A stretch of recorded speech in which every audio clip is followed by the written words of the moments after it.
தமிழ்நாடு வேறு எந்த ஸ்டேட்டுக்குமே இல்லாத சிறப்பு என்ன இருக்குன்னு பார்த்தீங்கன்னா, நாடுன்ற வார்த்தையை நம்ம கொண்டு இருக்கோம். அதுக்கு காரணமாக இருந்தவர் பேரறிஞர் அண்ணா. அண்ணான்னு பேரை கேட்டவுடனே ஒரு சில பேருக்கெல்லாம் கொலை நடங்குது அப்படின்னு சொல்லிட்டு நம்ம கேள்விப்பட்டிருப்போம். குறிப்பாக ஆதிக்கத்துக்கு எதிரான மிகப்பெரிய சாட்டையை சுற்றியவர் அண்ணாதுரை. அவர் ஆட்சிக்கு வந்தபோது மிகப்பெரிய சவால்களை எல்லாம் அவர் சந்திக்க வேண்டியிருந்துச்சு. ஏன் அப்படின்னு பார்த்தீங்கன்னா, அது வரைக்கும் காங்கிரஸ் என்ற ஒரு கட்சியை தாண்டி வேறு எந்த ஒரு கட்சியுமே ஆட்சிக்கு வந்தது கிடையாது. திமுகவை ஆட்சிக்கு கொண்டு வந்தவர் மட்டும் இல்லாமல் அதாவது திராவிடர் கழகத்திலிருந்து பெரியாரோட ஏற்பட்ட ஒரு முரண் காரணமாக தான் அவர் திமுகவை உருவாக்குறார். பல சவால்களை மீறி அண்ணா ஆட்சிக்கு வந்தவுடன் அதை தாண்டி மிகப்பெரிய சவால்கள் அவருக்கு இருக்கின்றன. குறிப்பாக அண்ணா அப்படின்னு சொன்ன உடனே பல விஷயங்கள், தமிழ்நாடுன்னு சொல்லியிருந்தோம் பார்த்தீங்களா, அந்த தமிழ்நாடுன்ற ஒரு பெயர் காரணமே வந்து பார்த்தீங்கன்னா அண்ணாவால் தான் கிடைச்சது. அதுக்கு முன்னாடி தமிழ்நாட்டோட பேர் மெட்ராஸ் பிரசிடென்சி. மொழிவாழி மாநிலங்களாக பிரிக்கப்பட்ட பிறகு அண்ணா கொண்டு வந்த முதல் விஷயம் தமிழ்நாட்டிற்கு தமிழ்நாடு என்று பெயர் பெற்றுக் கொடுத்தார். நாட்டுக்குள்ளேயே நாடா அப்படின்னு சொல்லிட்டு பல பேர் வந்து கேள்வி எழுப்பியிருந்தாங்க. அப்படி இருந்தும் தமிழ்நாடுன்ற பெயர் தான் தமிழ்நாட்டுக்கு சரியா இருக்கும்னு சொல்லிட்டு அண்ணா கொண்டு வந்தார். அதை தாண்டி சுயமரியாதை திருமணம், இன்னுமே இங்கே சாஸ்திர சடங்கு, இந்த சம்பிரதாயம், சீர்வரிசை, இதனால நின்று போகிற கல்யாணங்கள் ஏகப்பட்டது இருக்கு. அதெல்லாம் தாண்டி ஒரு பகுத்தறிவோட ஒரு சமூக முன்னேற்றத்திற்கு இந்த சுயமரியாதை திருமணம் தான் இப்போ இங்கே காரணமாக இருக்குது. இன்னும் ஒரு சில இடத்துல அதை தாண்டி வருகிற விஷயங்கள் நடந்துட்டு தான் இருக்குது. இருந்தாலும் சுயமரியாதை திருமணத்தை சட்ட அங்கீகாரத்துடன் கொண்டு வந்தவர் அறிஞர் அண்ணா. அது மட்டும் இல்லாமல் இன்னும் பல ஸ்பெஷாலிட்டிஸ் தமிழ்நாட்டுக்கு இருக்குது. அதில் ஒன் ஆஃப் த ஸ்பெஷாலிட்டி என்னன்னு கேட்டிங்கன்னா இருமொழி கொள்கை. இந்தி திணிப்புக்கு எதிராக போராடின அண்ணாதுரையும் அவர் சகாக்களும் வந்து பார்த்திங்கன்னா இந்த ஆட்சிக்கு வந்தவுடனே இந்தி திணிப்புக்கு எதிராக இந்த இருமொழி கொள்கையை அமல்படுத்துகிறாங்க. அதுக்கு சட்ட அங்கீகாரமும் வாங்குறாங்க. அப்போ தான் வந்து பார்த்திங்கன்னா ஒரு இடத்துல பேசியிருப்பார் அண்ணாதுரை. அதை நான் அப்படியே உங்களுக்கு நான் படித்து காட்டுறேன். இந்த புக்கோட ஃபர்ஸ்ட் பேஜில், அந்த கவர் பேஜிலே இந்த இடத்துல கொடுத்துருக்காங்க. ஓராண்டுக்கு முன் ஆட்சிக்கு வந்தேன். தாய் திருநாட்டுக்கு தமிழ்நாடு என்று பெயர் மாற்றம் உட்பட முக்கியமான சில காரியங்களை செய்திருக்கிறேன். இதையெல்லாம் பார்த்துவிட்டு சிலருக்கு கோபமும் ஆத்திரமும் வருகிறது. இவர்களை விட்டு வைக்கலாமா? ஆட்சியை கலைக்க வேண்டும் என்று நினைக்கிறார்கள். முடியுமா என்று நான் சவால் விட மாட்டேன். உங்களால் முடியும். ஆனால் ஆட்சியை கலைத்துவிட்டு வேறொருவர் இங்கு வந்து உட்கார்ந்து அண்ணாதுரை கொண்டு வந்தவற்றையெல்லாம் மாற்ற வேண்டும் என்று எண்ணும் போது மக்கள் வெகுண்டெழுவார்களே என்ற அச்சமும் கூடவே எழுமில்லையா? அந்த அச்சம் இருக்கிற வரையில் இங்கே யார் ஆண்டாலும் அண்ணாதுரை தான் இந்த நாட்டை ஆள்கிறான் என்று பொருள். இதுதான் அண்ணாவோட அந்த கர்ஜனை. இதற்கு காரணம் என்னன்னு பார்த்தீங்கன்னா, அவர் கொண்டு வந்து அந்த 3 விஷயம் தான் நான் சொன்னேன். இன்னைக்கு வரைக்குமே மத்திய அரசுக்கு ஒரு மிகப்பெரிய சவாலாக இருக்கிறது தமிழ்நாட்டுக்குள்ளே இந்தி கல்வியை கொண்டு வர்றது தான். இந்தி திணிப்பை தான் நம்ம எதிர்த்துட்டு இருக்கோமே தவிர இந்தியை நம்ம எதிர்க்கவே இல்லை. இங்கே தக்ஷிண பாரத் பிரச்சார் சபா அப்படின்னு சொல்லிட்டு தென்னிந்தியாவில் இந்தியை கற்றுக் கொடுக்கறதுக்கான பிரச்சார் சபாக்கள் இயங்கி கொண்டு தான் இருக்குது. அதுக்கு தமிழ்நாடு அரசு எந்த ஒரு தடையுமே விதிச்சதில்லை. அதே மாதிரி ஒரு சில அரசு பள்ளிகளில் இந்தி வேணுன்றவங்களுக்கு முதல் மொழியாக இந்தி கற்றுக் கொடுக்கப்பட்டதாக இருக்குது. இந்தி உட்பட ஏறக்குறைய 12 மொழிகள் கற்றுக் கொடுக்கப்படுகிறது. அண்ணாவை இன்னும் ஒரு சில இடத்துலலாம் வந்து பார்த்திங்கன்னா பெருமையாக சொல்லுவாங்க. அதில் முக்கியமான இடம் வந்து பார்த்திங்கன்னா ஆங்கில புலமை. அண்ணாதுரை தமிழ்நாட்டிற்கு தமிழ் என்று பேர் வாங்கி கொடுத்தவர், தமிழ் என்று எங்கும் முழங்கியவர். ஆனால் ஆங்கிலத்திலும் அதே அளவுக்கு புலமை பெற்றிருந்தார். இதுதான் பல பேரை வந்து பார்த்திங்கன்னா வியக்க வச்சிருந்துச்சு. வடநாட்டிலையுமே வந்து பார்த்திங்கன்னா அண்ணாவை வடநாடுன்னு மட்டும் இல்லை, உலக அளவில் அண்ணாவின் புகழ் காரணமாக இருந்தது அவரோட ஆங்கில புலமையும் அவரோட அறிவாற்றலும் தான். அதுக்கு குறிப்பாக 2 சம்பவம் சொல்லுவாங்க. அதில் ஒரு சம்பவம் இங்கிலாந்தில் நடந்த மொழியியல் மாநாடு. அங்கே போயிருந்த அண்ணா வந்து பார்த்திங்கன்னா எல்லாரும் போகிற நார்மலாக பேசுவார் அப்படின்னு சொல்லிட்டு எல்லாம் எதிர்பார்த்துட்டு இருந்தாங்க. ஆங்கிலத்தில் இருக்க கன்ஜக்ஷன் ரூல் அப்படின்ற ஒரு ரூலை உடச்சி அண்ணா சொன்ன ஒரு விஷயம் வந்து பார்த்திங்கன்னா உலக பத்திரிகைகள் அப்போதைக்கு பரபரப்பாக பேசப்பட்டுச்சு. அதுக்கு காரணமாக இருந்தது அவர் சொன்ன அந்த விஷயம்தான். பிகாஸ் என்ற கன்ஜெக்ஷன் பக்கத்தில் வேறு பிகாஸை யூஸ் பண்ண முடியாது அப்படின்னு சொல்லிட்டு.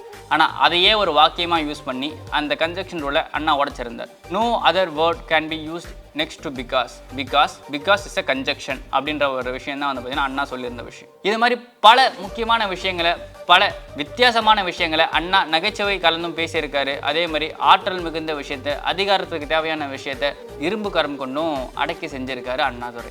ஆனால் அவர் ஆட்சி செய்த காலம் வந்து பார்த்தீங்கன்னா 2 ஆண்டு காலம் தான். அவர் புற்றுநோயால் மரணம் அடைந்தார். அந்த நாள் தான் இன்னைக்கு அவரோட நினைவு நாள். இதை தாண்டி அண்ணாவை பெருமைப்படுத்தும் வகையில் வந்து பார்த்திங்கன்னா நம்ம ஸ்பெஷலாக எதுவும் சொல்லணும்னு எதிர்பார்க்க முடியாது. ஏன் அப்படின்னா எல்லாத்தையும் கவிக்கோ அவர்கள் அவரோட கவிதையிலே சொல்லியிருந்தார்.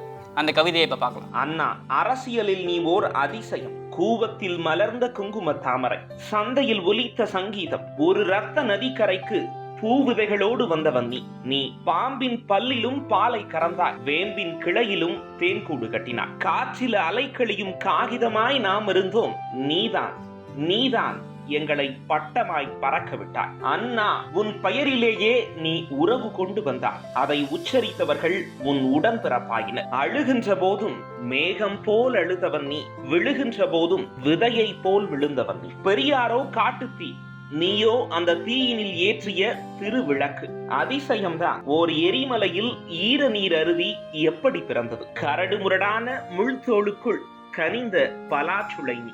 முகத்தையும் முகவரியையும் தொலைத்த தமிழர் மூட நம்பிக்கைகளில் உறங்கிக் கொண்டிருந்தார். அவனை தட்டி எழுப்பினார் தந்தை. தனையனோ வெட்டிவா பகையை என வீரவாள் அவன் கையில் கொடுத்து வரலாற்றின் கொள்கை போர் தொடங்கி வைத்தான். வெளியிலிருந்து நீர்த்துளியாய் வெளியேறி வந்தோம். அண்ணா, நீ அந்த கண்ணீர் துளிகளை மகாநதி ஆக்கினாய். ஆங்கிலேயன் அன்று எங்கள் அரசில் என்றும் சூரியன் மறைவதே இல்லை என மார்த்தட்டி கொண்டான். நீயோ நமக்காக புதிய சூரியனை கொண்டு வந்தாய். அதுவோ உதய சூரியன். அது மதிய சூரியனாய் எரிப்பதும் இல்லை, முதிய சூரியனாய் முடிவதும் இல்லை. நீ ஒரு அதிசயம் நிகழ்த்தினாய். கூவலால் உதய சூரியனை வரவழைத்த சேவல் நீ. சிந்தூர சூரியனால் செந்தாமரை மலரும். நீயோ உன் நாவென்ற ஒற்றை இதழ் தாமரையால் சூரியனை மலர வைத்தாய். உன் உதய சூரியன் உலா வந்த போது இதயங்கள் சூரிய காந்தி பூவாகின. இருவண்ண கொடி எங்கள் கண்ணீர் துடைக்க நீ தந்த கை குட்டை. எங்கள் இனமானம் காக்க நீ தந்த ஆடை. மண்ணுக்கும் பெண்ணுக்கும் பொன்னுக்கும் போர் தொடுப்பா. போர்களில் வேர்கள் இவையன்றி வேறென்ன. மொழிக்காக போர் தொடுத்த முதல் வீரன் நீ அண்ணா. இத்தகைய புது போரை எந்த சரித்திரமும் இதுவரையில் கண்டதில்லை. அண்ணா, முன்னால் தான் நாம் தெரிந்து கொண்டோம், மொழி என்பது வெறும் காகிதத்தின் முகத்தில் எழுதும் வரி அல்ல, அது ஒரு சமூகத்தின் முகவரி. தாய்மொழி என்பது வெறும் சத்தம் அல்ல, அது சத்த வடிவான தாயின் ரத்தம். முதுகெலும்பு வணங்கியே முறிந்த தமிழனுக்கு முதலுதவி செய்த முதலமைச்சன் நீதான்.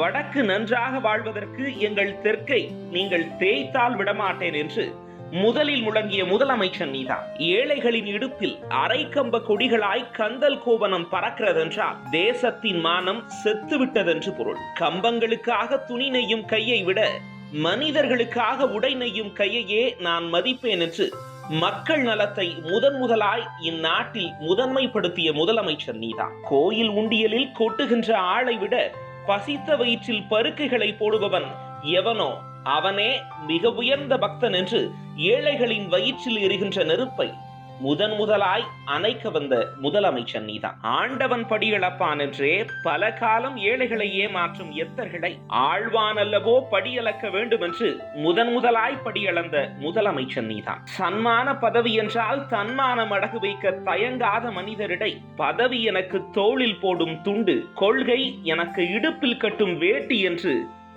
முதலாய் சொன்ன முதலமைச்சர் நீதான்.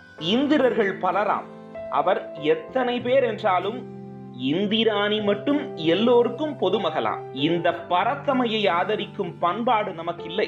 ஒருத்தியுடன் வாழும் ஒழுக்கம் உடையவர் நாம். என் நாவால் பேசாமல் இன்னொருவன் நாவாலா நான் பேச முடியும்?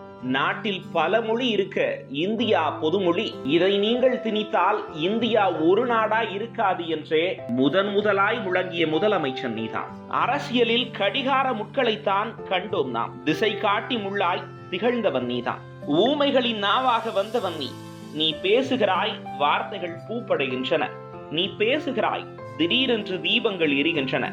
உன் பேச்சு போர்க்களத்து வாழ்வீச்சோ பொன்மழையின் தூறலோ பூவென்று வாய் துறந்து போருக்கு அழைக்கிறதோ. உன் எழுதுகோள் அல்ல, ஊன்றுகோள். அதனால் தன்மான பாதையில் தடுமாறாமல் நடந்து சென்றோம் நாம். உன் எழுதுகோள் அல்ல, திறவுகோள். அதனால் எங்கள் இருட்டு சிறை கதவு திறக்கப்பட்டது. உன் எழுதுகோள் அல்ல, மந்திரக்கோள்.